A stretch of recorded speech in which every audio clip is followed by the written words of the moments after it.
All right, so in the end, we had about 100 people register, which is not too bad. Okay.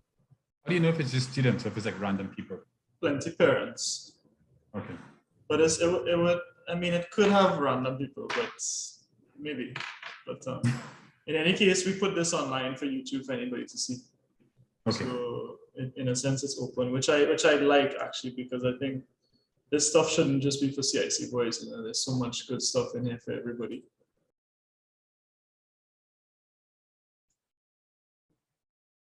All right, so I mean, it's about 3 minutes past, and I just want to be respectful of people's time, and it's afternoon and whatnot, and we have someone logging in from very far away as well.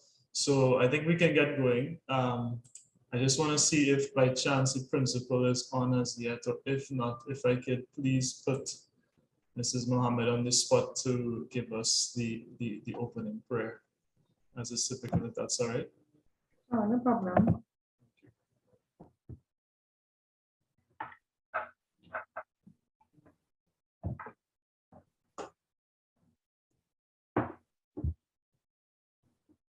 Would you like me to start now? No, James? Sure, yeah, please, let's do that. Okay. So we just quiet our minds and our hearts as we invite God's Holy Spirit to be a part of our midst. In the name of the Father, and of the Son, and of the Holy Spirit, amen. Heavenly Father, we thank you for this session in the series of Rethink University that James and members of the Past Students Union have planned. We pray that it will go by smoothly and successfully.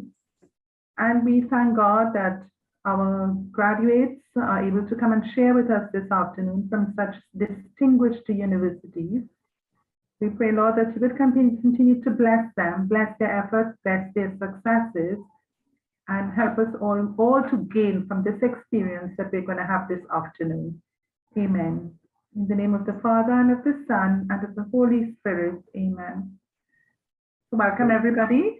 As we await our principal, I am Mrs. Mohammed, the Vice Principal. I'm happy to be here with you to attend this. This is the third session, James, is it? That's yes, right. the third in the series of the Rethink University seminars. And I look forward very eagerly to this one. I'm pleased to see we have some very familiar names, boys that I'm pretty familiar with: Luke Walker, James's brother, Jafar, all in my son's year. And I know as well Matthew Sylvester and a couple others. So I'm very pleased to be here and to welcome all of you and all of the participants here this afternoon. So without further ado, I hand you over to James, who will also greet you and explain the proceedings. All right, thank you very much, Mr. Mohammed. All right, so this is our third seminar, Rethink University 3, right? I just want to welcome everyone here today. Welcome all who've taken the time out of your calendars to be with us today. It's going to be a fantastic session. And we have some amazing panelists, alumni of the college who are here to share their stories with you. It's really their stories. I want you to understand their stories. We also have a special guest with us as well, Harvey Miller. Harvey is a university and career counselor over at United World Colleges. Right now it's what, midnight where you are, is that right? In Armenia. So he's worked across Costa Rica and different places as well. He's a special guest. Also went to Yale from Jamaica. I'll let him share a little bit when the panelists have a little go around. He could share a little bit about himself too. Really, the essence of this session is the panel that are going to present to you, and then the Q&A session. So let me just kind of go through really quickly about the agenda. So we had the welcome and the prayer. Just going to introduce to you Rethink and put this session within the wider Rethink University context. Then we'll have a brief introduction to the panelists. Well, really, you've seen their names. They'll each talk about their stories a bit and introduce themselves. And after their 5-minute presentation each, roughly, then we will go to the Q&A, which is really the meat and bones, the essence of the session. And I really encourage everyone to ask the questions that you have. This is a great opportunity, which you have a number of people on the call, including someone like Harvey, who's an expert in this sort of stuff, to ask your questions. You can either post it in the chat or raise your hand, come on audio, turn on your video if you can, ask the question. Right? It's all in service of you and your aspirations, your dreams, and your thinking right now, right? and then we have a quick wrap up and close. So that's the agenda for today, roughly an hour. We'll let the people who need to leave at that hour leave. If anybody wants to stay and chat some more, that's completely fine as well, right? Just very quickly about the Past Students Union. For those who may not know, St. Mary's has a pretty robust Past Students Union, which I'm a member, and Eric and some others are members as well. It's really to inspire students, both present and past students of the college, a sense of pride and loyalty, and encourage them to support their alma mater in achieving their full potential, while ensuring that the interests of the union and the college are congruent, right? So this is one of several committees of the Past Students Union Management Committee, is the Student and School Affairs, which I lead with the support of Eric and others on the call as well. We have Greg Manette, who's the president of the PSU, on the call as well. But the real message is that you have an organization that's embedded and working side by side with the school to help the current and the past students succeed. And really it's about sharing, right? So we had Rethink University Forum 1, Seminar 1, which was in 26th of May. Then we had Forum 2, which was in, I think, end of August, early September. Now, to a quick recap on those themes, that first one was really around thinking through the opportunities that you have, regardless of what track you're on.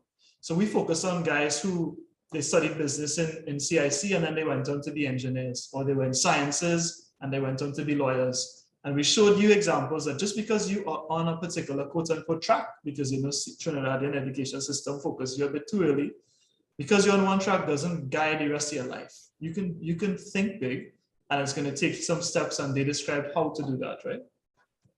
The second section, the second forum was really around thinking broadly outside of the US, UK, Canada, UE. Everybody kind of has, you know, these few places on their mind, but we had people who studied in Singapore and in France and in Germany and Brazil, and we had different people come together to explain, well, actually, you can think bigger than just the typical. You can go to school, go to great universities in different countries. And in fact, in some cases, it could be better, it can be more affordable to do that. And we had this gentleman here, you see there that picture, the Indian High Commissioner presented. We had people from the German Embassy, the EU Commission, and they presented opportunities and scholarships in their jurisdictions, which was fantastic. So you might think, well, after this session 1 and session 2, which made me think broad and different, why am I coming to talk about Harvard and Yale? That's not very different. That's the same stuff that we hear all the time. So that's a bit silly. But to explain this, the kind of mindsets and the attitudes and the thinking and what you would have to do to achieve success in getting into and in these types of institutions is a similar approach you would need to take anywhere else. If you want to go to the University of Sao Paulo, if you want to go to National University of Singapore, if you want to go to Sorbonne in Paris, you're going to be applying some of the same thinking that you would need to apply from a very early age. I see Harvey nodding, and he's the one counseling students on this at a very early age. And that's why this seminar is not just for Form 6, as we invited in anybody in the school from Form 1. Because the earlier you can start believing in yourself and thinking through the mindsets that are going to take you to get to where you want to go is the better for you. Because there are lots of things that you want to incorporate into your school life and your personal life that could support you in achieving this kind of goal. But the bottom line is not to say, come on here today and say you should go to Harvard. No, that's not the answer, actually.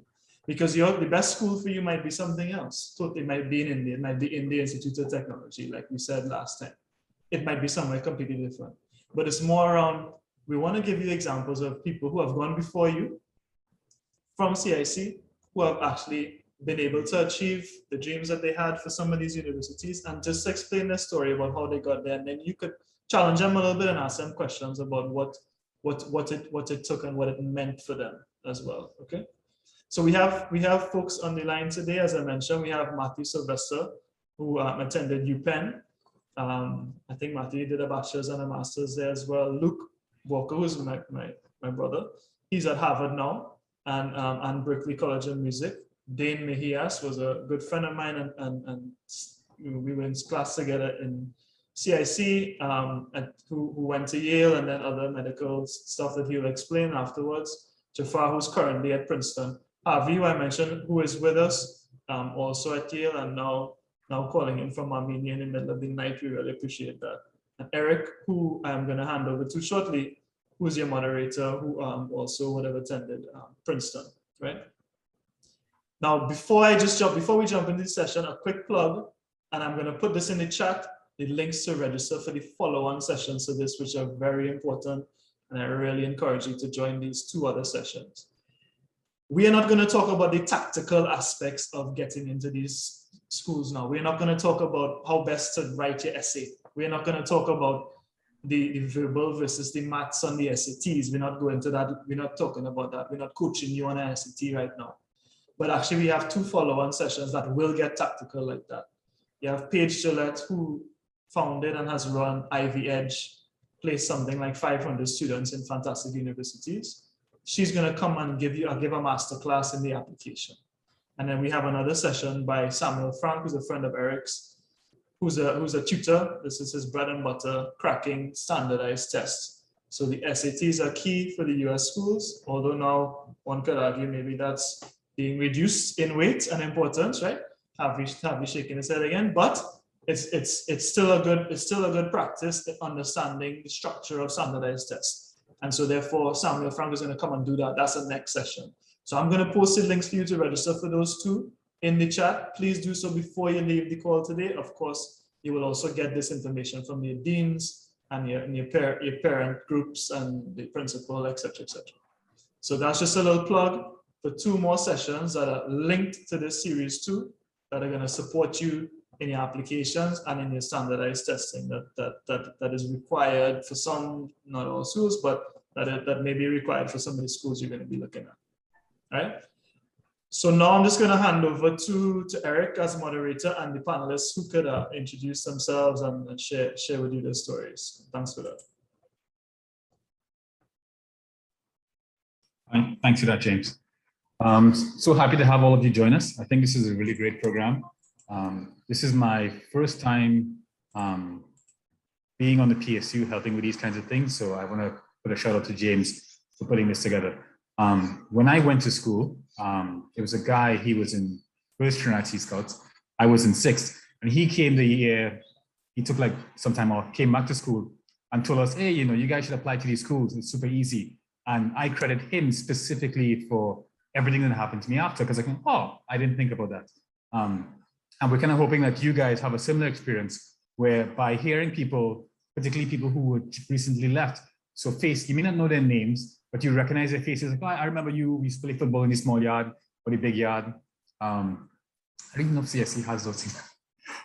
Those kind of things, that it makes these things a lot more accessible and you can see yourself in people who've recently done this. So what we want to do now is spend a few minutes and ask our panelists to spend about 5 minutes each, just kind of introducing themselves and telling you their stories. So you get a sense of who they are and how they got to be in a position that they're in. So we can start with Matthew. Oh yes, so I'm the first to walk off the edge. Good afternoon, everybody. Thanks, Eric. Yeah, no, thanks again for the opportunity to share. I think that this is, fantastic. And yeah, thanks again to James for extending the invitation. So we're not going to stand on ceremony here. I'll just jump in, right?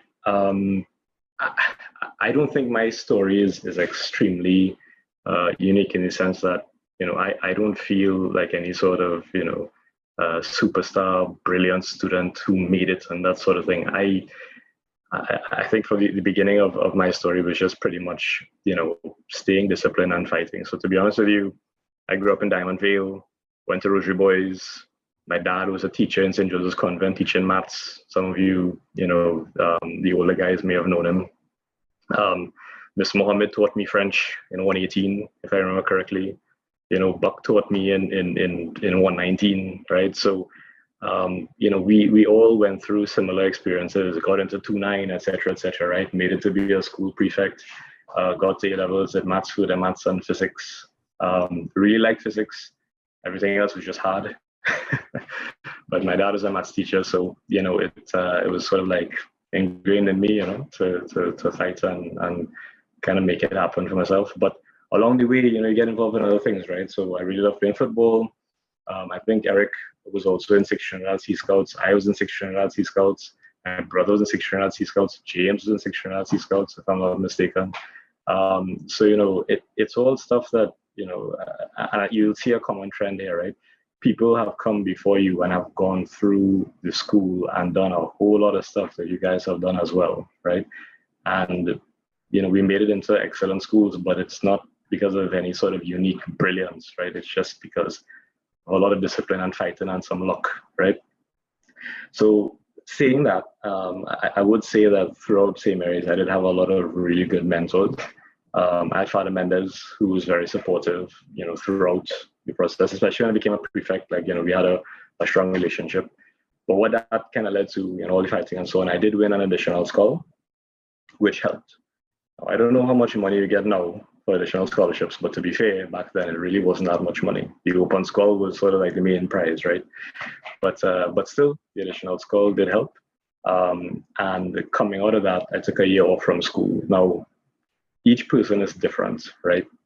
I did not really feel going through St. Mary's that I really knew which school I wanted to go to, whether I wanted to stay in Trinidad or the Caribbean or go abroad or anything along those lines. So I took a year off, and that year was a lot. It gave me the ability to focus on doing the SATs, doing more research on schools, trying to make some money because that was kind of important, right?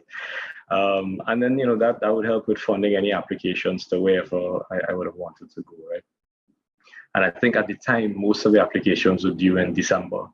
So to be honest, when people say they take a year off from school, it's not really a year to apply. You get like 6 months to kind of figure out exactly what you're going to do, right? Because once you miss that December window, you have to wait a whole other year. Maybe some schools may be different, right? But in that year, I ended up working at my aunt's, printing and branding factory in Belmont. I got a job in FCB in St. James. Again, all just trying to scrap together some money so that I could actually pay for the SATs, pay for the school applications, and then see where I go, right? And I applied to 3 schools. I applied to MIT, Yale, and Penn. And it's important you know why, right? MIT, because it was really cool. That's it. I did almost no research on MIT. I knew people who got in there. I could call their names: Mark Farrell, Raymond Sanza, and a couple others. And I could tell you right now that the drive for me to go to MIT was because I saw those guys and I was like, these are some brilliant guys, right? I would like to emulate that, right? I did not know head nor tail about MIT whatsoever, but I just knew that those guys made it, and it was an incredible school, right? UPenn, I applied to UPenn because one of the Gillettes, I have no idea which one, but one of them made it to UPenn. And I remember very clearly being like, let me do some research on this school. So that triggered that research, right? But before that, I had never heard about UPenn. And Yale, because if I remember correctly, Basil de Graaf, the head prefect before me, actually got into Yale. And that was another person I could say, hey, I have a lot of respect for Basil. Let me do some research on Yale and see where that goes. That's it. It stopped there for me for one reason. I could literally not afford to pay for another college application, right? At the time, they were like $100 and something each, and it was challenging, right? So eventually, the rejection started to come in, right? So I got rejected from MIT, got super depressed, jumped in my car, drove to the old KFC in Chagaramas and ate a dinner special by myself, and then recovered. But then I got into UPenn, right? And it was one of the best days of my life because I really didn't expect to be successful. It was just sort of like a hopeful effort, right? I didn't actually think it would happen. It was a very weird feeling.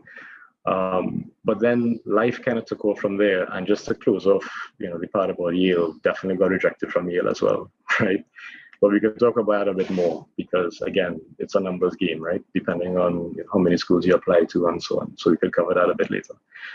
But in any case, got into Penn. I love physics, like I said. So I ended up getting into mechanical engineering, eventually did a dual degree with economics. And then everybody in my school was applying to do their master's at the same time. So in my 3rd year, I got sub-matriculated into doing a master's program. So technically, it was like 3 degrees at the same time.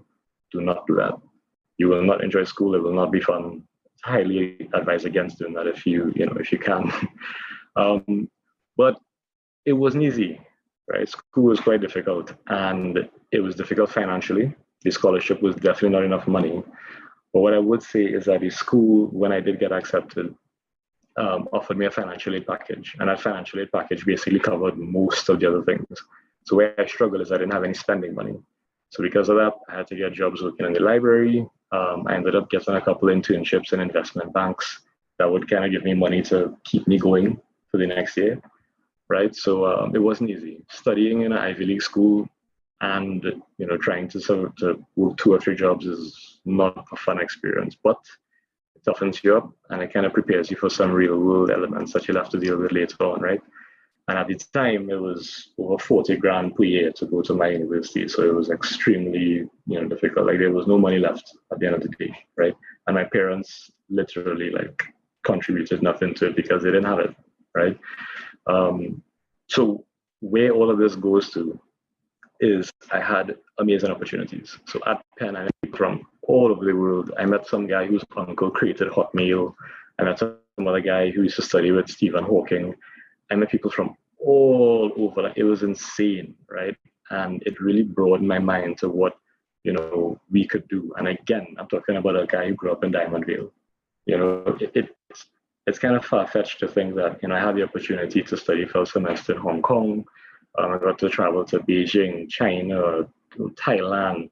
It was insane, right? And these are the opportunities that you kind of need to think about. They're dreams that you don't even know you have as yet, right? And when you get there, it opens up your mind, right? Okay. So let me just kind of the time here and move on to a couple of key things, right? So first off, I would say why top schools? It opens up your mind. International opportunities that it'll be hard to find elsewhere, right? And again, the range of international students you have, it's crazy. But also to bear in mind that the top schools also have the most money, right? So if you're talking about financially, bear in mind that these top universities have a fair bit of money to offer to international students. And in terms of takeaways from me, what I would say is, if you feel overwhelmed, what's that? The last point. So yeah, sorry guys, I'm just really excited, so I'm really sorry. But what I would say, because I know there's so much for me to say, but anyway, sorry. I would say, if you're feeling overwhelmed about the process, if you're feeling like you can't do it, just breathe. Just breathe, relax. A lot of people have gone through the same stress. Yeah. Take it easy, ask for help. I got help. Dean Mahias on this call helped me. He wrote all my essays for me basically, right? Ask for help, reach out to people because you're not alone, right? You can do this, right? I'm sorry I talked too much. I'll shut up now. You guys go ahead. Thanks, Matthew. I think as a person going first, there's definitely a lot to say, and the people coming behind you kind of have an idea of what you already covered, so they can try to cover points that you haven't covered. But we really appreciate that opening in terms of laying out what it is. And I think some of those key points are really important in terms of that luck element. At a high level, this is a numbers game, and you guys need to take that away. So next up, we have Luke. So Luke is going to share with us his experience. Luke? Thanks, Eric. Hi, everyone. Thank you so much to the PSUs, everybody who organized this. So happy to be here, spend time with you. So I'll just give a brief background on my story and also some of the key lessons that I've learned recently. I relatively recently graduated from CIC, only a few years ago.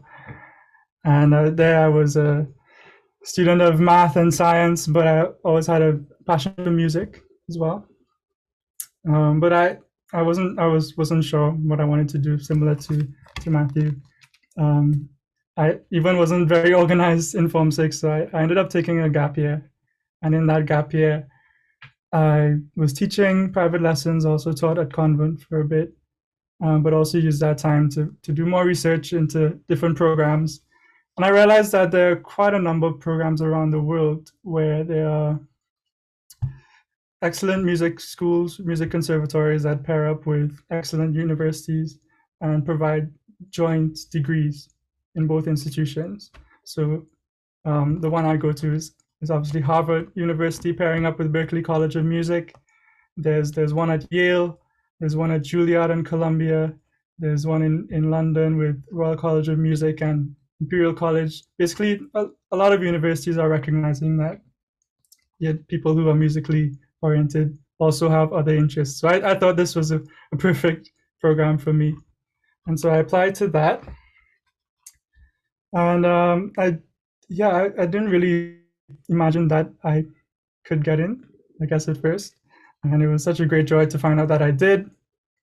I, um, I ended up going to picking Harvard, and when I arrived at Harvard, I was blown away. It's a beautiful experience. I met really incredible people. I would say if you have the opportunity to go away to college, definitely do, because it's such an enriching experience meeting people from all over the world. I made some really close friends, even from the very beginning. But I was looking around, and I was thinking to myself, these people are amazing. It's Harvard, but they're not that much more exceptional than some of my friends back home. Like, it really hit me that, my brethrens back home, they should be here. They could be here. And I thought, like, why isn't it that we don't have as many trainees up in these schools? So my first break, winter break, I came back to Trinidad and had give a talk, give a presentation at CIC. I don't know if any of you were there, if you remember, but I went in the AV room and talked to some Form 6 boys, and was like, do you even know that these opportunities exist, that they have such generous financial aid packages, that money doesn't even have to be an issue to go to this school. I don't pay a single cent to go to Harvard. So I was really excited, please encouraging all my friends to apply, because I know I had really smart friends, people like Jafar, well, Jafar had already gotten in at that point, but I had other friends that were really smart that I thought should definitely be here. So I encouraged some of them to apply. But then a year later, some reality hit in when those friends, even some of the most brilliant people I knew, did not actually get into Harvard. And I was really struck. I was blown away. I was confused as to how could Harvard reject such brilliant people. And that just was a dose of reality. And I realized that a lot of us applying to school have either one of these two feelings. Either you feel sort of entitled, that I should be able to get into this school, so you don't really take it seriously. You just apply and say, oh yeah, I'm smart, I should get into one of these schools. Either that, or you have some lack of confidence, where you see, oh, I'm not worthy of getting into any of these schools. I feel like there's somewhere on that balance, everybody kind of has those insecurities. And to each one, I would say, for the entitlement, I think everybody deserves to go to college if that's what they want to do. But I realize that there are lots of forces at play determining whether you actually can go to the place that you want to go. And that's why you need to be realistic and manage your expectations, and realize that a lot of it comes down to luck as well. That's why you should definitely apply to many different places to put your eggs in different baskets. Another thing that I learned was that I could definitely not do it on my own. I definitely did not get into Harvard on my own merit. I had a whole village support me. And this is something that I'm even learning up to today, that we really have so many people in our lives that support us, that want to see us succeed, that care for us, and that are there to help us, even though you might not think that they know anything about college applications. You reach out to your circle, your community, and you'll definitely find people who are willing to help you. And don't do it on yourself. College application is one of the most difficult processes, and it has so many barriers that you really need some help. So definitely reach out. And the last thing I would say is that I learned that some things that you might not think are that special about you, being from Trinidad, you are automatically very special to people who are not from Trinidad. Okay, I remember receiving an invitation letter from admissions officer at Stanford, and he actually wrote a handwritten note on the letter saying, "Wow, I saw your steel pan videos that you sent, and I think it'd be really cool if you could come, and we have a steel band here, and you could be part of it." And it's just like, in Trinidad, steel pan is so common, and it might not think of it as anything exceptional, but we are so rich as a people, and we possess so many gifts. Especially students, young people in Trinidad have lots of talents and gifts that you might not even find in some schools in America. That's why we stand out so much to these admissions officers. that's something you might not realize right now, and that I learned when I got here. So that's all that I would say for now. Thanks very much, Luke.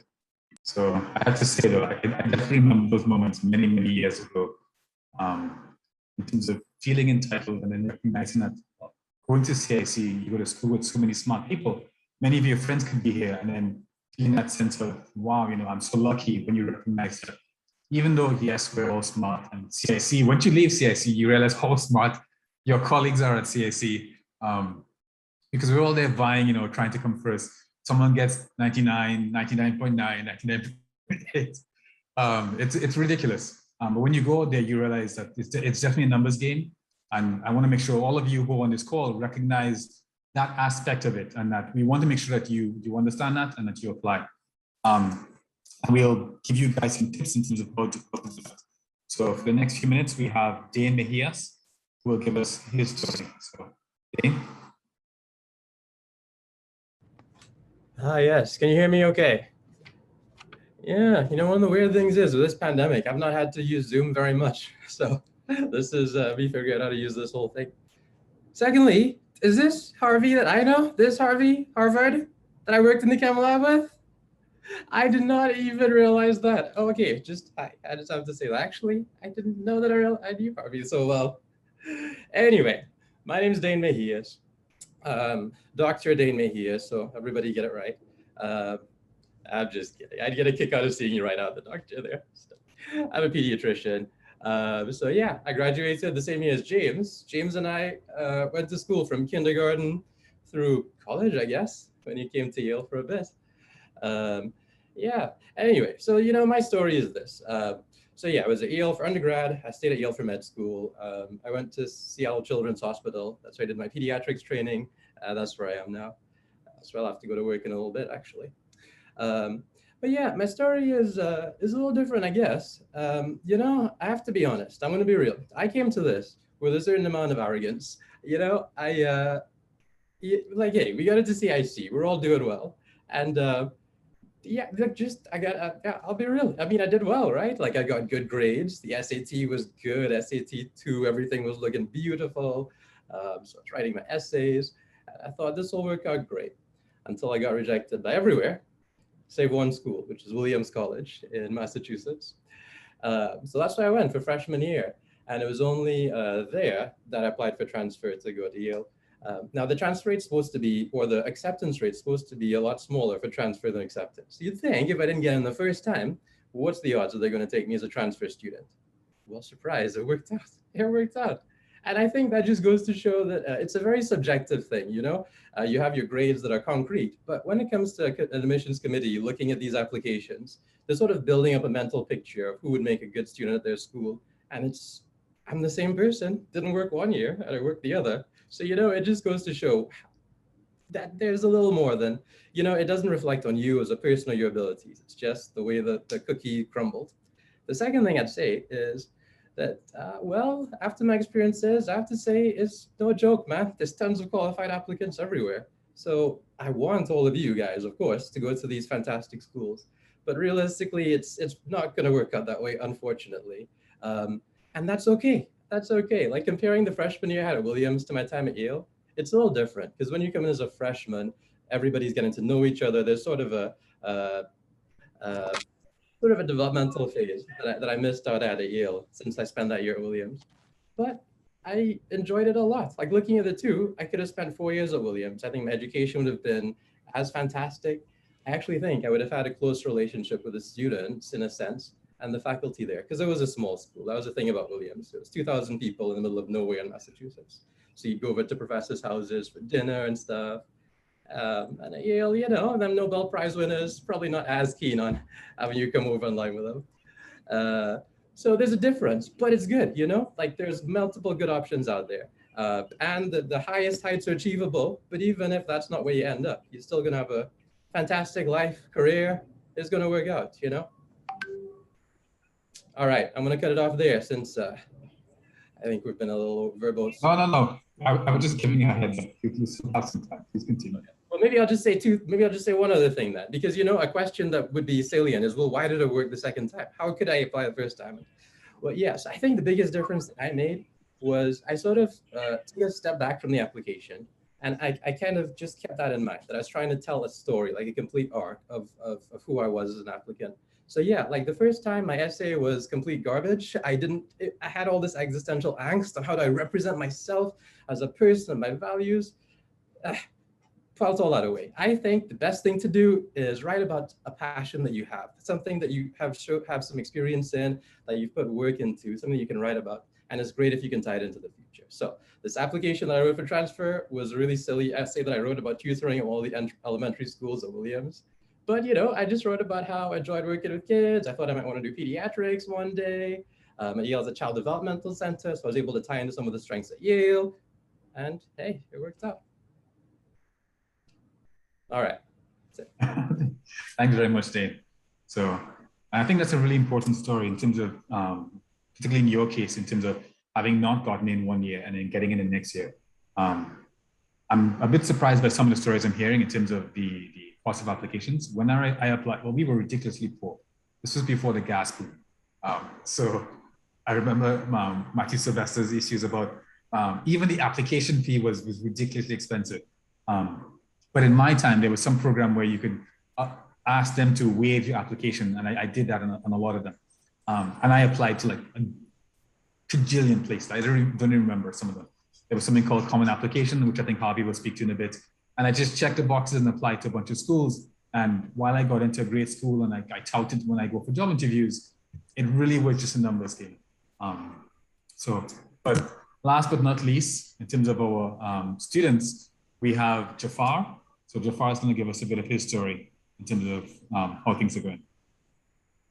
All right. Hi, thank you for having me. I'm actually really glad to be here. It's really nice to be back and seeing all the familiar faces. And before I start, I will say that, yes, Eric, I also did the exact same thing. It's still a thing where you can sign up for the waiver on the Common App, and I just have to go to my Form 16 to like confirm certain stuff. So yeah. But yeah, I'll start off with a little about me, kind of rapid fire. I graduated very recently, 2017, and again in 2018, which I'll explain a bit after. I started school with Luke. We both skipped together, and then we graduated. I went back to school when Luke took his year off. So I went back to CIC. There was a joke around saying that I did 3 years of Form 6, which I quite literally did. While I was at CIC, I used to swim. I used to play water polo and eventually ended up on the water polo national team, randomly. I don't know, I wasn't that good, honestly, but made it somehow. And yeah, I would say, and I also grew up in Laventille. I personally think that's an important part of my story, because it kind of says a lot about where I came from and where I ended up. So yeah, those are the quick facts about me before I get deeper into my entire story. So I think my story is kind of unorthodox and some people might be familiar with it. But basically, I had no idea about Princeton as a school before I applied to Princeton, actually, right? So the way that I found these schools, I went onto Google. Let me start at the beginning of this story. So I was in Form 6 and I had no idea what I wanted to do with my life. I did sciences and I was like, okay, I'll just do engineering at some point. Decided I didn't want to do engineering, switched to dentistry, right? Good. I switched to dentistry, decided that, okay, I'll get a scholarship, go study at some school in England, figure it out. Time came around, didn't get the scholarship. It really sucked. It really sucked. It sucked more because I remember the day scholarships came out, I told my mom. So my friends told me that I got a scholarship. I told my mom I got a scholarship. I found out later that same day I didn't. And that was just one hell of a story, right? But immediately I kind of just shifted, right? So one of the key things that I personally want to talk about with this whole process is being flexible. Right, being flexible. This is not a linear process. There are ups and downs. You just stay determined and be willing to shift when you need to shift, right? Pivoting is a part of life, and anyone who's into entrepreneurship at some point in life will also learn the importance of like pivoting a company. But anyways, so yeah, I didn't get the scholarship, but I was still hooked on dentistry. Didn't really care about dentistry, honestly, but I was just looking for a career path at the time. Didn't get the scholarship, but I also didn't study biology in Form 6. So this is the first gap year. I took the gap year, went back to CIC to study biology. During this gap year, I learned from my friends about the SATs, right? They were all like going to classes. They were saying, yo, Jafar, we're doing these SATs. And I was like, what is the SATs? Can it help me get a scholarship? I don't have money. They said, yes, it can. You should apply to Howard University. I said, okay. And that was the end of the story. The next day, which was actually the last sign-up day for that year, I applied to just do the SATs out of the blue. So yeah, that's that part of the story. I did the SATs, I did pretty well. Again, I still knew absolutely nothing about college university, about American university. So I literally messaged one of my friends and said, yo, send me schools to apply to. And this is funny because when I told him that, he said, oh, you could apply to these Ivy League schools, but like the chance of getting in is very low. So like, just don't. So I didn't, which is crazy because I got into a lot of these schools I applied to, but they didn't have enough funding. And because they didn't have enough funding, even though I got into these schools, I couldn't go. So what that meant was I would have to take another year off. Luckily, I applied to dentistry in UWI at the point in time. I got deferred, so I had to take the second gap year. Not halfway through, right as the semester started, they offered me the position and said, okay, you can start this year. And that was like a major decision for me. Do I take the gap year and reapply to US universities? Or do I just go into dentistry school? I went to dentistry school for 1 week. Went to dentistry school for 1 week, went home to my mom, said, Mom, I think I could do this. I really think if I try this application cycle one more time, I feel like I've learned a lot from the first time around.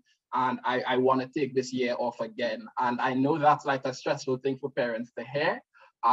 So my next lesson that I would like to share is like, I don't know if there are parents on the call, but parents, please like trust your sons. They're intelligent people, right? They go to CIC, and I believe that when it comes to making life decisions, especially at this point in your life, on average, we'd be like, what, 17, 18 now. Trust that they would make the right decision. So I went to my mom and she did exactly that. She was very worried for me. I said, yo, I believe I could do this. She said, Jafar, okay, I trust you. And now I'm at Princeton, right? So my next lesson that I would like to like emphasize on, and I think this might be one of the most important ones for me, honestly, and everyone has kind of touched on it in a way, but not explicitly. A gap year is not a waste of time. Wasting a gap year is a waste of time, right?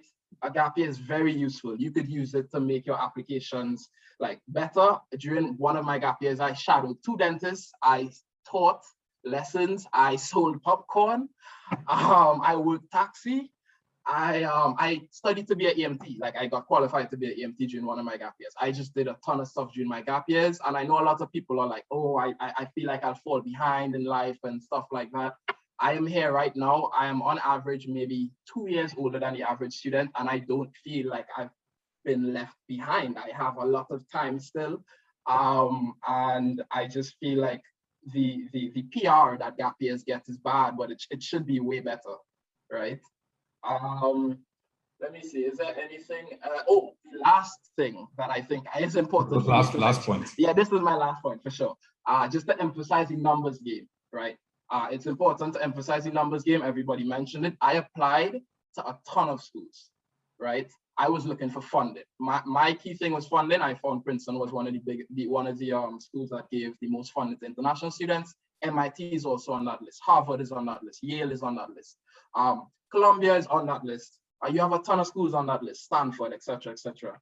And the thing is, as much as a lot of very intelligent people go to CIC, right?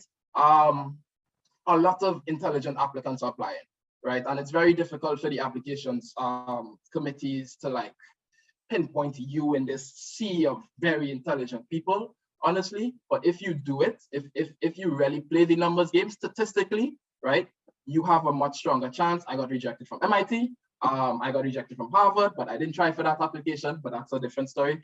I got into NYU, I got into Dartmouth, I got to Princeton. I got rejected from a different NYU because NYU has multiple campuses, but essentially, long story short, play the numbers game. I know sometimes like your confidence, you might be like, if I don't get into one, I might not get into the other. So why apply? Just do it. Just apply. And if you get the rejections, fine, move on to the next one, right? That's it for me. Thanks very much. So it's very helpful. I also want to point out my heritage. So my mom is from Laventille and my dad went to school barefooted in his high school in Kelly Village in Caroni. So I think one of the things that's good about CIC is that you can bring all these people together and you can pretty much go anywhere. And a lot of people on this call, a lot of parents, if you take away one thing from this, if you don't have any money, still apply to these schools. Solve that problem later. And for all of the top schools, that is actually not a problem. My parents had $10, the school charged 11. They begged, borrow, steal to get the 11. And then when I went away, everything else was covered. It was hard, but there's nobody who finishes who's happy and successful goes, oh, that was terrible. It was a great experience. So just apply, right? Next, we have Harvey Miller. So Harvey's going to talk to us about some of the applications process.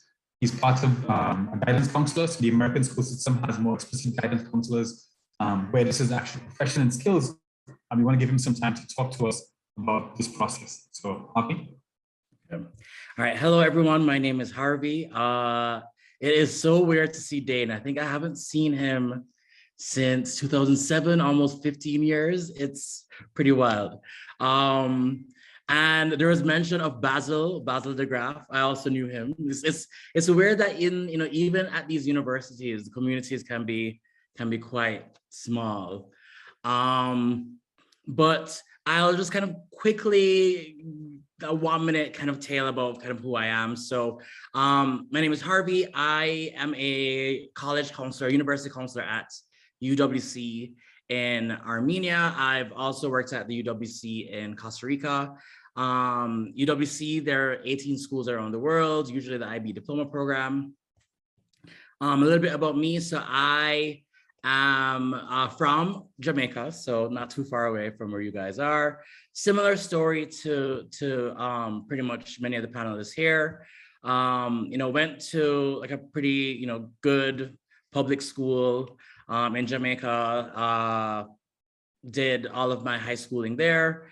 And then when it came time to apply to universities, I had my mind set on more liberal arts colleges, so similar to the school that Dane attended. But then kind of at the last minute, I decided, why not just try a few Ivies, see what happens. It worked out. So I ended up going to Yale, where I ended up majoring in history. So I am so happy that you guys did a session on figuring out like different paths and being willing to redirect. For me in high school, I was a science person, and I was thinking maybe I'll go into medicine, similar to Dane. But when I got to Yale, I realized that I actually had more of an interest in humanities and history specifically. And I also kind of reconnected with an interest in education. And that's how I kind of ended up kind of taking different paths and ending up in college counseling. So the one thing a couple of things I want to share just from my angle as a college counselor. And I want to just re-emphasize some of the points that have been made here today. I think the panelists made really, really excellent points. First thing I want to kind of talk about is that what kind of sets students apart. So, I've of course, dealt with students who, they aim for these universities, they get there, or they may not. But I also have dealt with students who have not tried. There are a couple of things that I would say sets those students apart who I've seen be successful in this process and getting into some of these top universities. one important thing is achievement. So of course you need to have the grades, you need to have the good extracurricular activities, consistent extracurricular involvement, leadership, impact, things like that. Also just having ambition. You know, no one gets to these universities without a little bit of ambition. And then just a sense of adventure. So it's a sense of kind of like, why not? Like, why not me? Why not, you know, why not try and kind of see what happens? And if it doesn't work out, then, you know, I'll figure something else out. So being adventurous is important, because that ultimately, at the end of the day, you want to ensure that you have your final university list is balanced. So you have these reach choices, but you also have other universities on your list that are not as difficult to get into, so that, you know, if you kind of aim for these universities, if you achieve that goal, amazing, great, move on. But if not, then you have other universities to as options for you. Some points that were made before that I'll just quickly re-emphasize. It was mentioned a couple of times, and I love that it was mentioned. It truly is a numbers game, a major numbers game. These universities have acceptance rates of 3%, 4%, 5%, and it's getting lower and lower. And the chunk of the students who apply to these universities, they all have, you know, the grades, they all have extracurricular accomplishments, but you know, it really is a big chunk of luck. And, you know, Dane's story is really interesting, and also the story of kind of Luke's friends. The thing is, you may be a great fit for that university, but you may just end up applying in the wrong year. So these universities, they're trying to craft specific communities. They're trying to kind of find the perfect people. So, you know, if there's like an oboe player who was once on the symphony, he's graduated, the university now is going to be looking for another oboe player in their class to as they're reviewing applications to replace the oboe player. So like little things like that.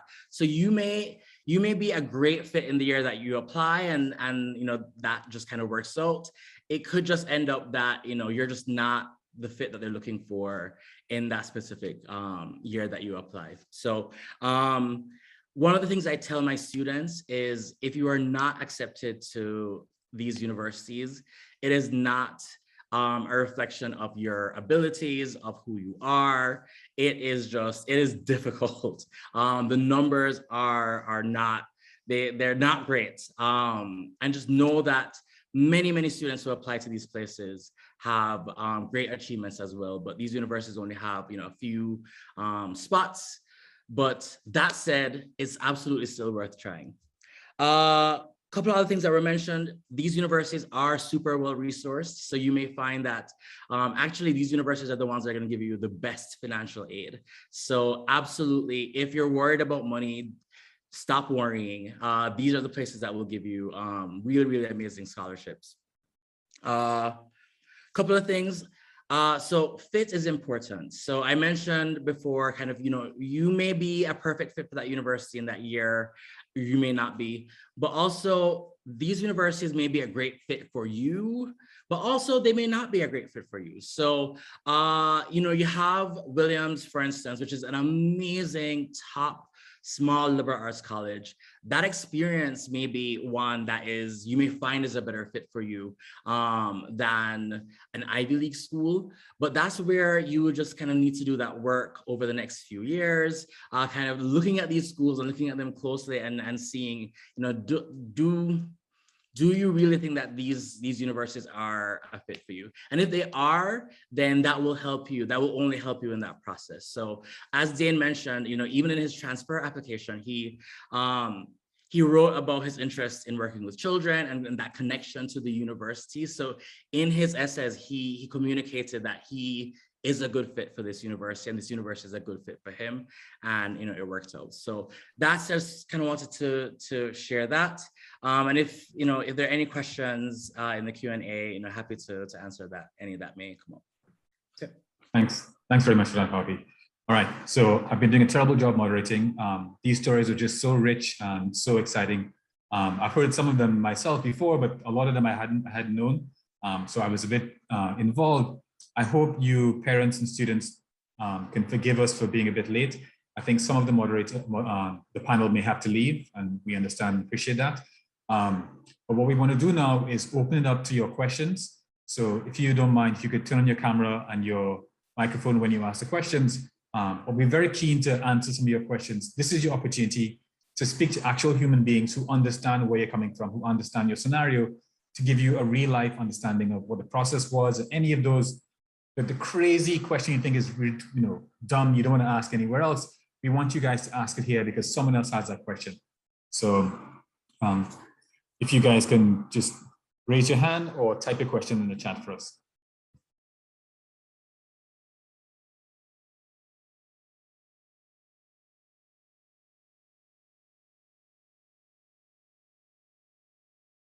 While you guys marinate in that, I'd like to ask you guys some questions, and any of the panelists can start. One of the things that I think helped set me apart, and it is a numbers game, so none of these things are definitive, was that I played football my entire time, and then I never made the first 11. I was stressful, and then I played rugby, and I made the team there. And can you speak to in terms of whether you guys think that having a nice string of activities that are not just academics, because we're all smart at CIC, helps set you apart? And for you, what do you think that was, and how did you fit it into your application?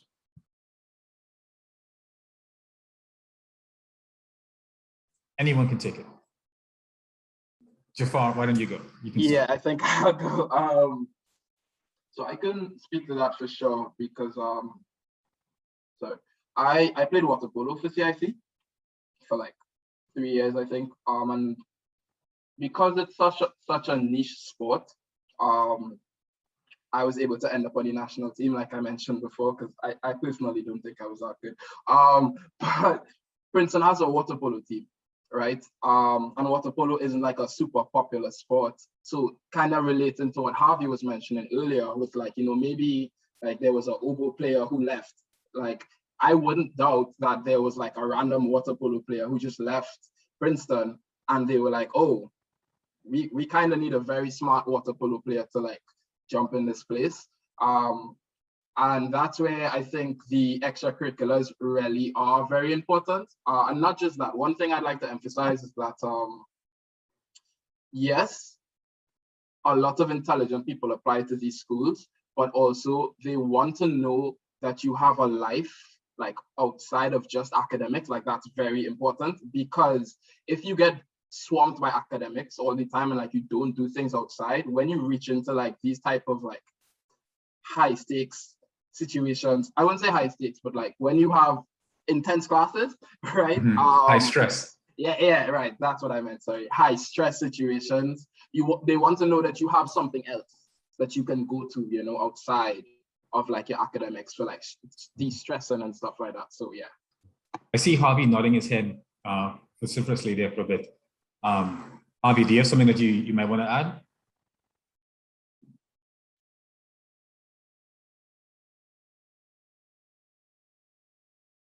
No, I think he kind of hit the nail on the head there. It's these universities, they're looking for as you said, kind of like a smart water polo player who enjoys different kinds of music. So they're looking for these full human beings. They're not just trying to fill classrooms. They're trying to create these communities with vibrant, student-led events happening on campus. They're trying to, fill athletic teams and different other kind of extracurricular things. So absolutely, these universities are looking for students who are so much more than just grades. You do need the grades, but they're looking for the grades and, everything else. Can I add a little bit onto that? Just one point. Yeah, I would just add to that, yes, extracurricular activities are very important for your application. They set you apart from other people. But I am against the practice of just doing extra stuff just so that it looks good on your application. I would just highly encourage you to just explore the things that you like to do. Okay, just use this time now in high school where you have more free time than you ever will have later on to just explore everything that CSE has to offer. And that will naturally reflect as you being more well-rounded. But don't fall into the trap of trying to do things because you think somebody else would like you more because of that. That's the wrong way to think about it. I think that's a very good point there, Luke. Thanks. So we're going to take a question from the chat. Christian Benjamin said he wanted to know if going to Form 6 gave you a more mature mindset because a lot of his friends who left at Form 5 are not quite so sure of their future. So.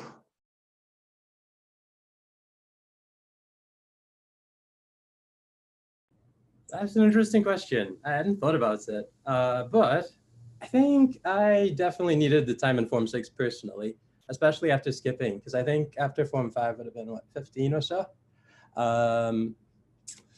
Yeah, but what did I gain in that Form 6 year? You know, I think it is when in Trinidad, we tend to sort of narrow down the focus. Like you have to choose 3 subjects from your list of whatever it is. So that's when you first start to lay down the pathway for your future, I suppose. Start thinking about these things. And that's when I really started thinking about colleges and talking to people and applying and so forth. I had not put in any of that forethought or planning before going to Form 6. I mean, if you are looking ahead and at 15, you're set up and you are thinking about these things as doable, but I know personally for me, that developmental time was important for me, I would say. Yeah, I just want to echo that. And I think that to really maximize your time at university, sometimes it helps to be a little bit, well, I kind of wish I was like Jafar 2 years older than Michael, as opposed to 1 year younger. And growing up in a somewhat sheltered kind of environment that is Port of Spain, Trinidad, CIC, Catholic, you know, I didn't necessarily have. So I think don't rush the idea. What's the point of rushing? And even in my college, I was done in 3 years, but I did the extra 4th year. I went to Brazil and Costa Rica to do study abroad, and they paid for it. So why would I rush and leave? You might as well maximize the time you have. And you don't want to go to university at 17. You can't even go to a bar. So you can, you know, take your time. That's a good point. Someone had their hand up. I think they put it down.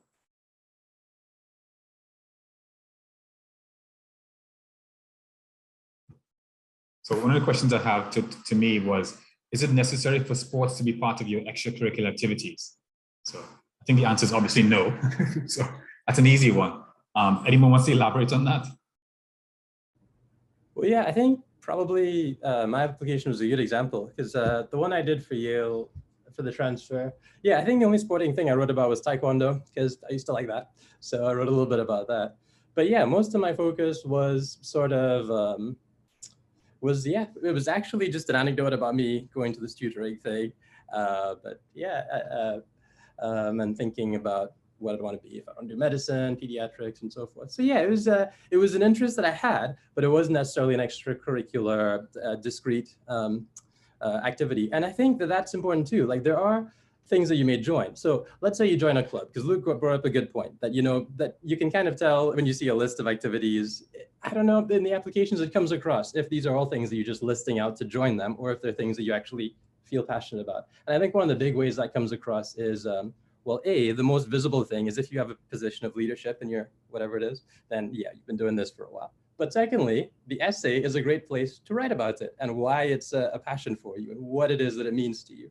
Because like if I just wrote, I tutored in elementary school in an application, who cares? But you know, when I wrote the essay and I put it into context, it actually shone, I suppose. And yeah, and I really think that's the material difference between my applications over the 2 years. Thanks, Ida. Frank, Fancy, can you ask a question? Hi, good evening, everyone. I am truly impressed with this. I thank you for taking the time, guys, and coming back to share. I really do appreciate it. I mean, I actually know Matthew briefly and at one of his places of employment before. Guys, I am a past student, but I also have 2 children who are small, and I am attending this. They're not close to CXC or to A levels as yet, but this is perhaps the CIC way planning 10 years ahead, right? Guys, I want to understand like how you all felt in finding yourselves and in terms of subjects. I'm one of those guys who did all sciences and then I ended up doing something like law. So it was totally out of whack. But I also wanted to get an idea as to what you all think about choice of subjects, both for CXC, when you're coming into Form 3 and now trying to figure this thing out. Those of us who skipped, you're doing it at the end of Form 2, you're not ready for those choice of subjects. And how serious is that choice of subjects in your future at university? Does it limit you? Are you still broad? You still can do whatever you want? That kind of thing. Also, I like the question about the maturity and whether in fact Form 6 makes any sense. Right now, I'm seeing the ability to go straight from CXC direct into university. I'm curious about your thoughts on that to understand if you all see any advantage. I remember back in my day, the thought process is if you graduate out of university at 23, yes, you have 2 chances to win a scholar, but you're also starting to work at an earlier age and therefore making more money faster, younger. Maybe I'm more just about money. You guys are more altruistic than I, but that is some of the thoughts I had. Those are all good questions. So thanks for that. One of the things I like to hear about is, and maybe you all did it in some of the previous sessions, but I heard about the financial aid, and I'm also one who's thinking, well, $TT, if we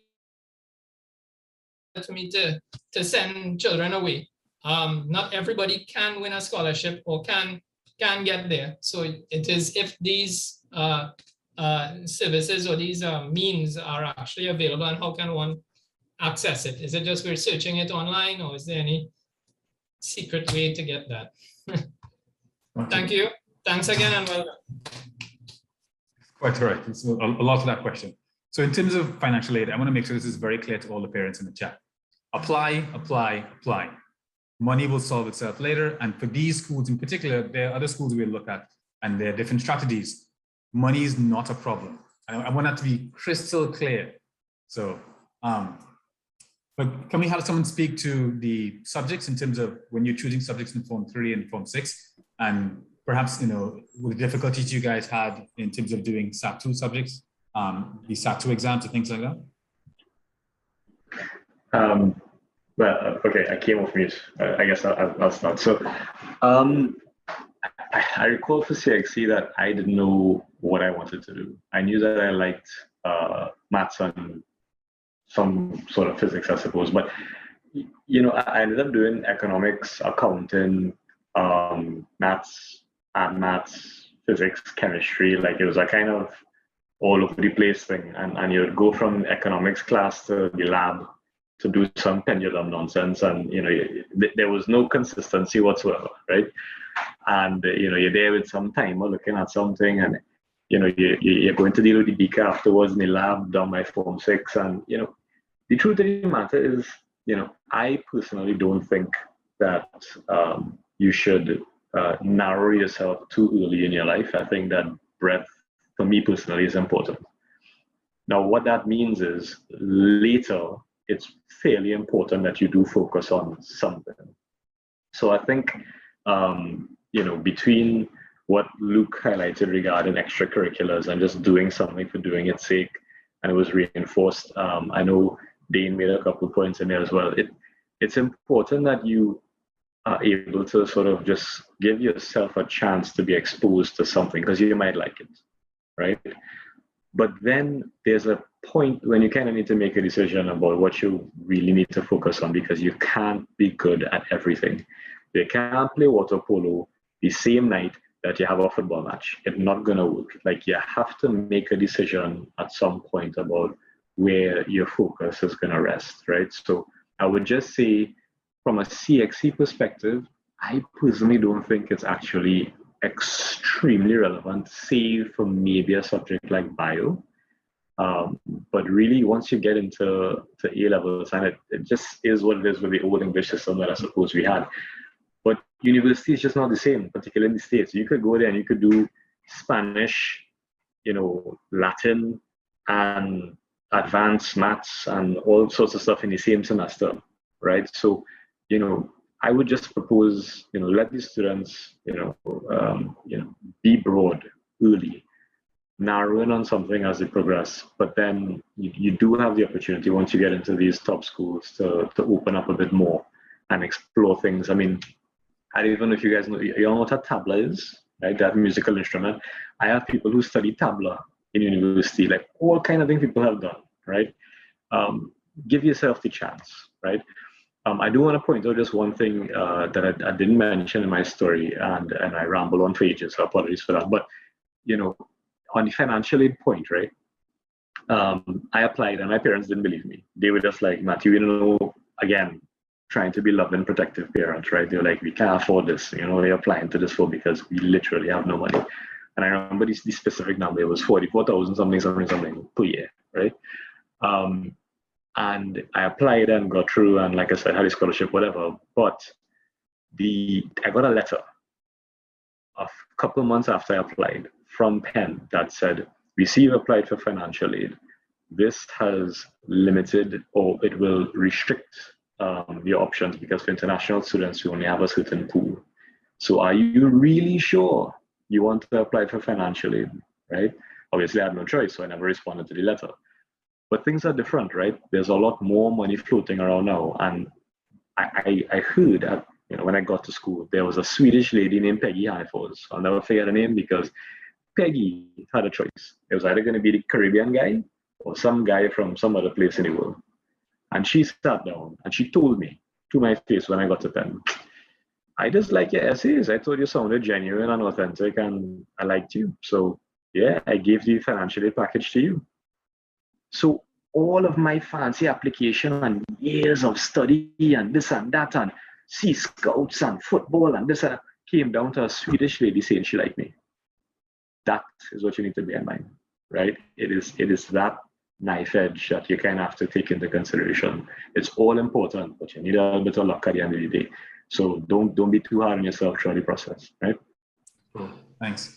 I think it's because, you know, like when you say the money will come afterwards, like what exactly does that mean? Because I know it's a big worry. Like it's easy for us to say that, but when you're staring at $60,000 on a tuition thing, it's what exactly do you people mean when you say the money? Do you know what it is?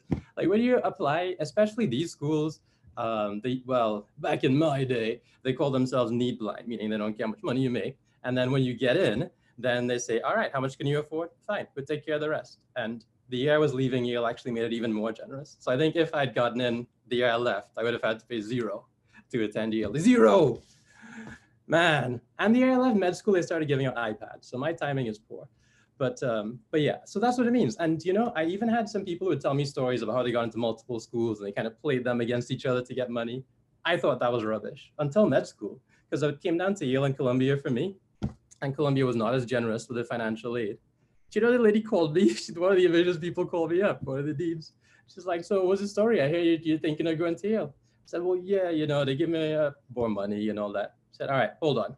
Hung up the phone. 2 minutes later, she called back. Said, we matched it. What's the story? It's like, wow, this actually happens. This actually happens. It was shocking to me. Yeah, I think that's really important.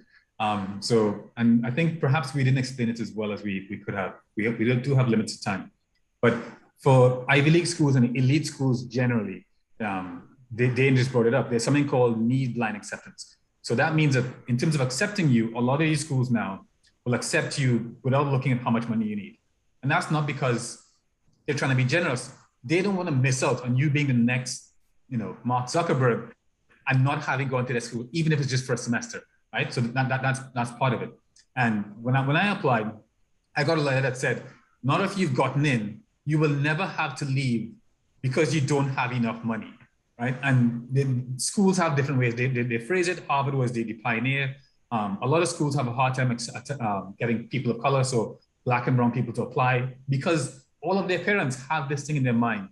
So Harvard did a thing where they told people, if you make less than this, which is less than I think the median income for American population, you don't have to worry. And that's how we would sell it. Princeton and the other schools came on later because they couldn't compete because the story doesn't sell. So a lot of people remember Jafar's story. But what people don't seem to understand is that even though it's hard to get there, you kind of will get there. What everyone remembers is it was really hard and he had to, no, he would have gotten there. It is hard, and it is. I don't want you to think that it's not hard. But once you get in, in these schools. There are other schools where the strategy is a bit different, and maybe we'll have a session on that. But for these schools, getting in is something that they don't look at how much money you need. And after you get in, they will never kick you out because you cannot afford it, right? Their grants, their programs, and so on. And ask your teacher, and they'll come ask us in PSU, and we will help you to navigate how it is. But I want that to be very clear. Don't let money, it is hard, but it's not a barrier, right? So the next question from the chat. So someone asked, they wanted to understand how you find a school that's a good fit for your child. So I think, Luke, your story is kind of unique, and a lot of these schools, people think of these schools as being very cookie cutter, and schools have different personality. I didn't know what they were before, I just applied, but schools do have different personalities. So I wonder if you guys can speak to specifically Luke and perhaps Harvey as to how do you match what you think your child's personality is, or for the student, what you think your personality as a 16, 17, 18-year-old with some of the personalities that these different schools have.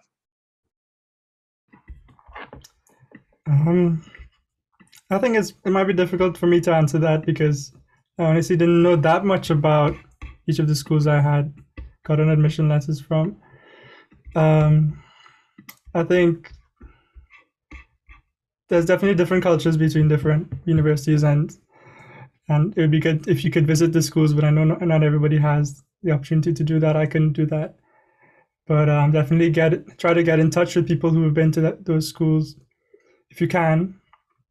That's the best way to learn what it's like there. And also just general trends. We know that liberal arts colleges would favor a student if you're not quite sure exactly what you want to do, or if you have different interests in different fields. A school in the US, a liberal arts college might be a better option for you, which would allow you to explore more. Yeah, I'm not sure. Harvey probably has a better answer than I do. Quite all right. Yeah, I can hop in here. So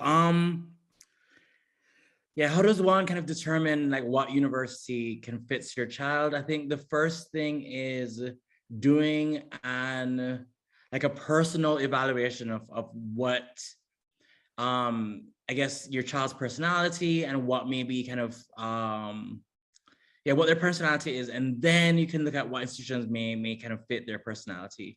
There are a couple of things that are important when people are looking for universities. I would say universities that are good academic fits. So kind of given where your academics are, if you have, super high achievement, then absolutely look at the Ivies. If not, there are, a bunch of other really great universities to look at. Location in terms of, do you want a city?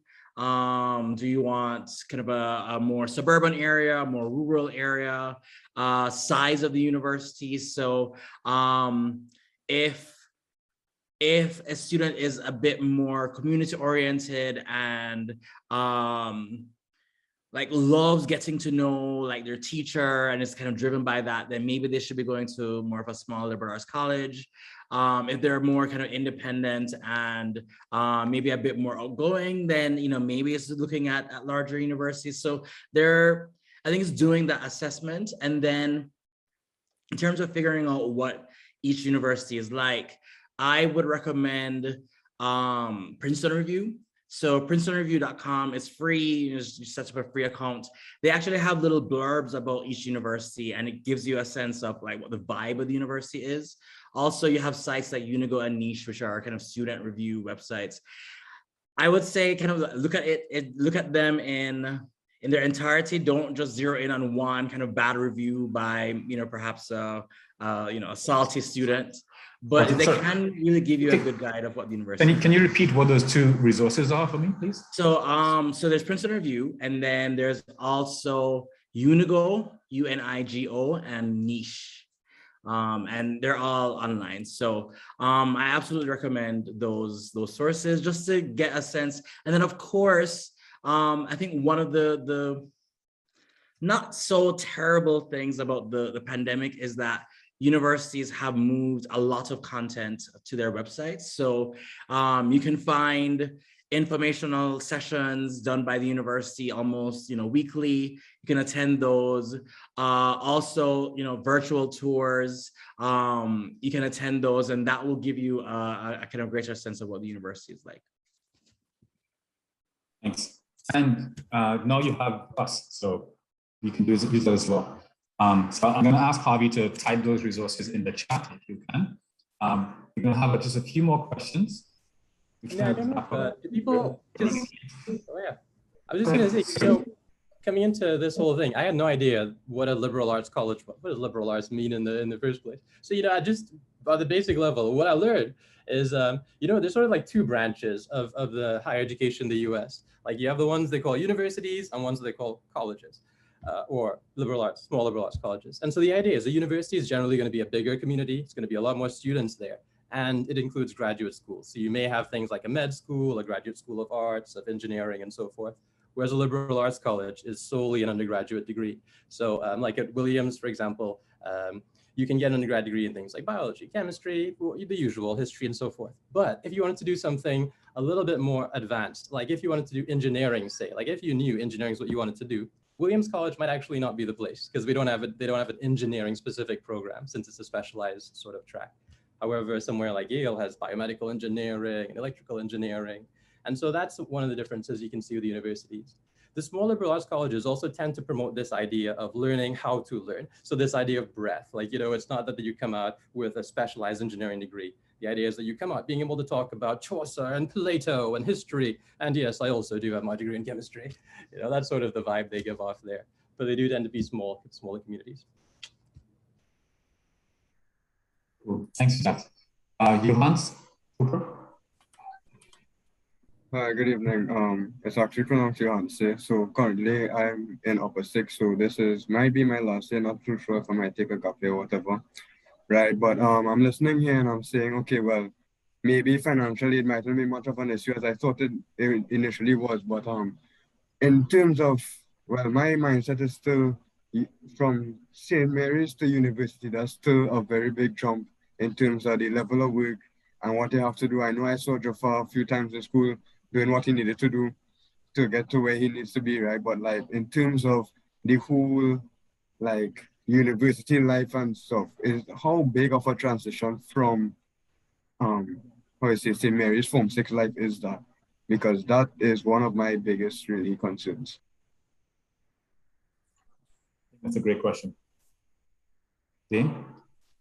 Yeah, I feel like I'm talking plenty, but yeah, well, hey, I think one of the things that you may find this, a lot of the introductory classes, they tend to be at about the Form 6-ish level, I would say. So like when I went in to do chemistry or maths or something, I could actually skip the basic or the most basic level of the class. You could go into a little bit of a higher level thing. So yeah, in terms of the material itself, if you're dealing with these things that you've been on the track for during CIC, like if you've been a mathematician throughout CXCA levels, I think you're going to be fine with the math classes, at least to start off with. But this is the catch. It ramps up fast. When you go up to the higher level classes, oh boy, it gets tough. And oh boy, if you're in a class with all these smart people, it's really hard. It's really hard. You're looking around, everybody's getting it. Like, ah. On the other hand, I'll say this one other thing. You also find there are things you're good at, things you're not so good at. Like for biology, for me, I got that bad. I could climb the night before, get a decent grade. But goodness gracious, I would spend hours and hours on my history papers to scratch a B. Meanwhile, people will just bust it down half an hour before class and get their A's. You got different strengths. So, and you'll learn it as you go through college. But I don't think you should be concerned about the level of academics. You will be okay. Yeah, I just wanted to touch on that because like Dane said, for the first year, you kind of repeat CAPE, honestly, especially if you do like science subjects. I can't speak to the others, but I'm pretty sure that they're very similar. I will say that 1 unit of CAPE is 1 semester of college, right? So like physics unit 1 was my first semester of physics, and physics unit 2 was my second semester of physics, right? So we do have an advantage because we do CAPE, and it's good because like you kind of get to warm up to the university pace. You're right, it is different. And just to link it back to one of the questions from before, I personally believe that is one of the benefits of CAPE, right? Under Form 6, it kind of gets you to that level to introduce you to like university as compared to like coming right out of CSEC and then jump into university. So that's just my point of view of it. So I think in terms of also adjusting, Johan said, the fact that no one is there forcing you to do your homework, the fact that you can party and drink all night if you want, that's probably going to be a greater challenge in terms of you managing yourself, managing your time, than any of the actual work. Like the work is, you went to CIC, you're smart enough, other people have done it, you can do it.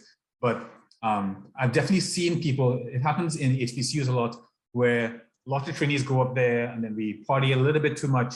And then some people don't make it because of those self-management type of constraints. But in terms of academics, you'll be fine. So the question came up before in terms of us spending time to mature, and that maturing there can also help in terms of when you get there, you would have suffered, like you would have recognized, wow, this could be my life. What do I want to do? So when you get the opportunity, you're going to seize it that much strong. So when someone says, hey, let's party, like, we can party tomorrow. Let me finish my paper, which is due tonight, like those kind of things. But academically, it is hard. The pace ramps up, but you'll be fine. So we took a lot of your time. I hope it was useful for you guys. I'm going to take one more question from the chat. I hope you guys don't mind too much, and then we will try to wrap it up. So someone said, that was James. Frank Bunsey jumping off. Okay. Do we have any other questions from anyone else in terms of, I think we got all the questions from the chat. I think there was one from Gabrielle Bunbury. Gabrielle? So I can read it off. So in the first session of Rethink University, one of the guests spoke about failing miserably in school and finding passion later in life. How can a graduate who did not do well at CXC or CAPE redeem himself in the eyes of a university admissions team? This relates to perhaps repeating CXC or sitting CAPE separately. Now aiming for the Ivy League in this case would most likely not be feasible, but what other opportunities exist at well-ranked universities? So maybe Harvey could chime in. Is a CXC bad grades or CAPE bad grades the end of the line? And if not, what is the option for the person, or can they still get in, and those kind of questions? Yeah, I mean, it's definitely not the end of the line. Absolutely, take advantage of retakes.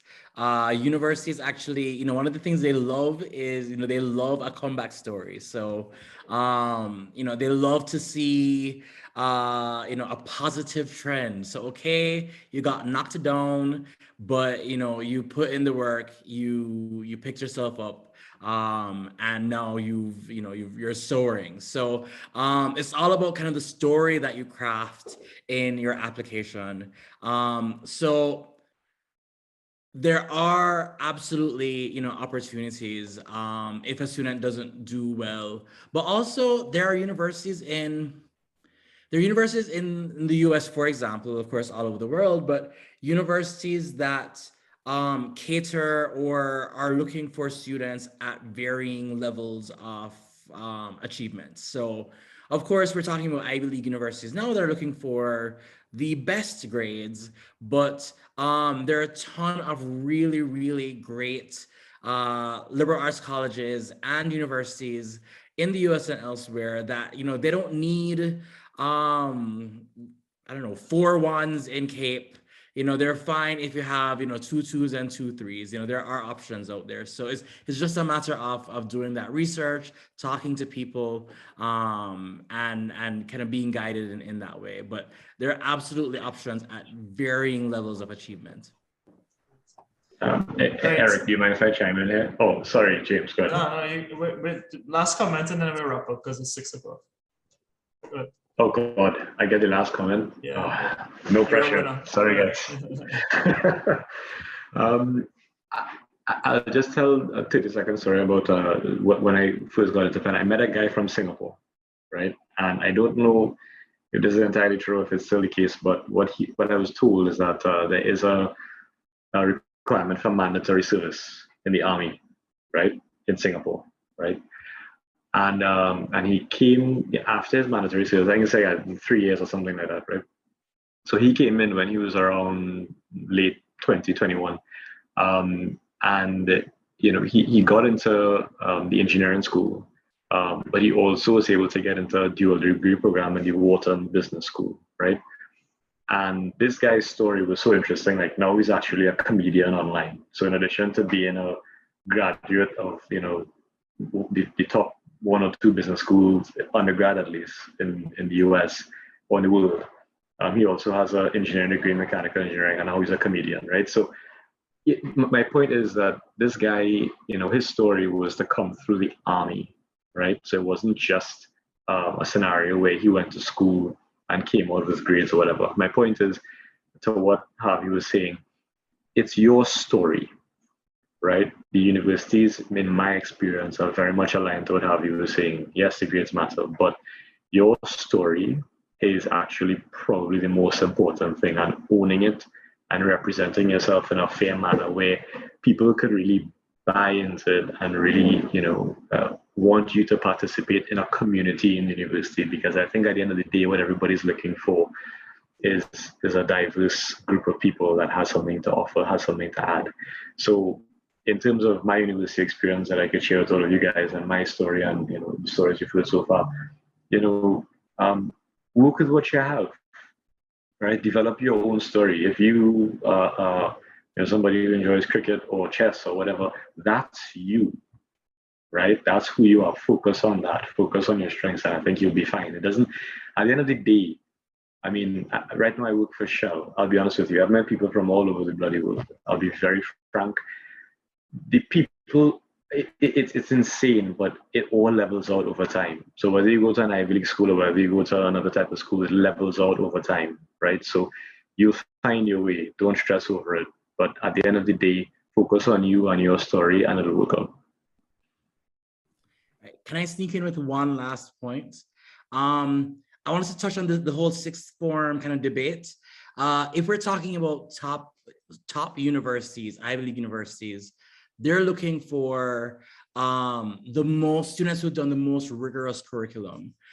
These universities know that in the Caribbean, yes, there's CSEC, but there's another layer called CAPE.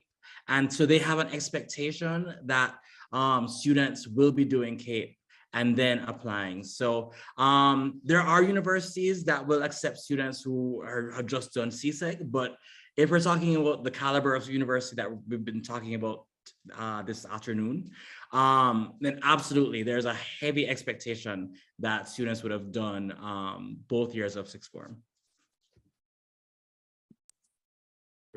And so we're going to wrap up. I'm going to ask James to wrap up for us.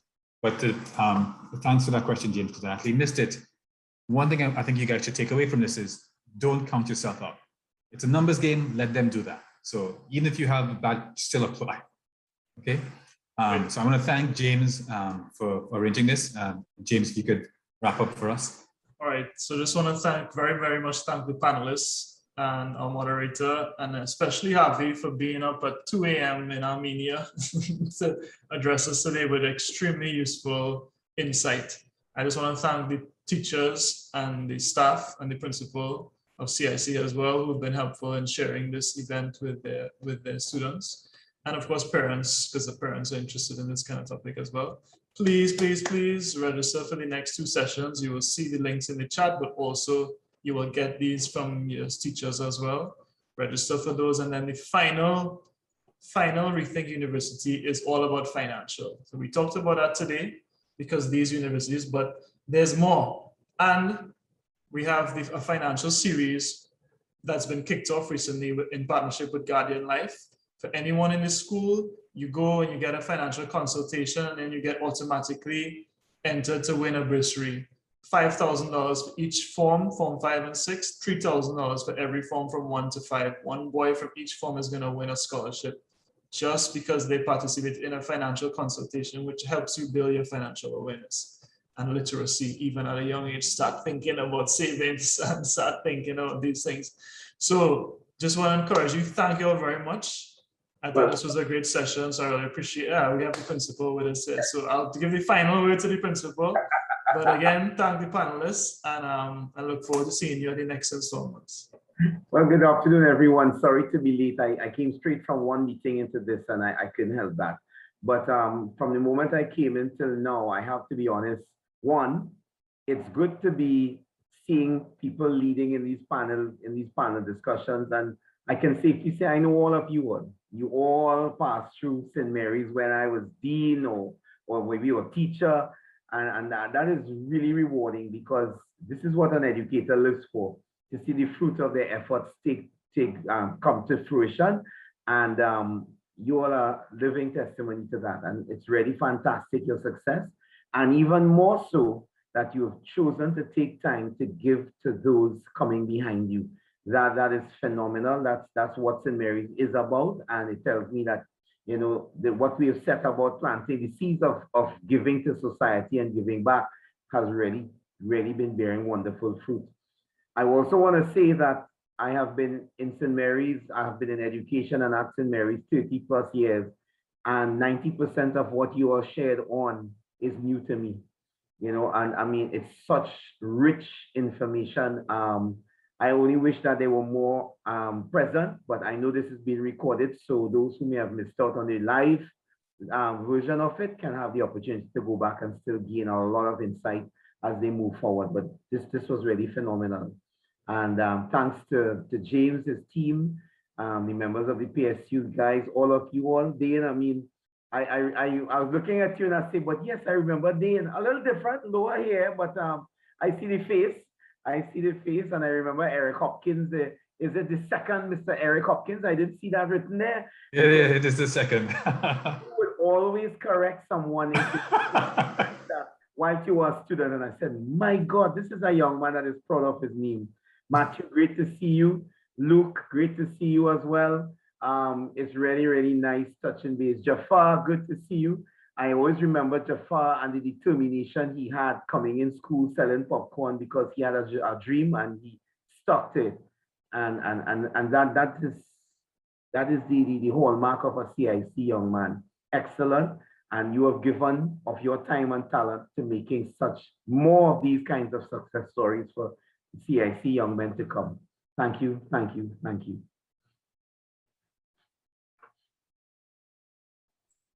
So thank you all very much. You'll have a good evening.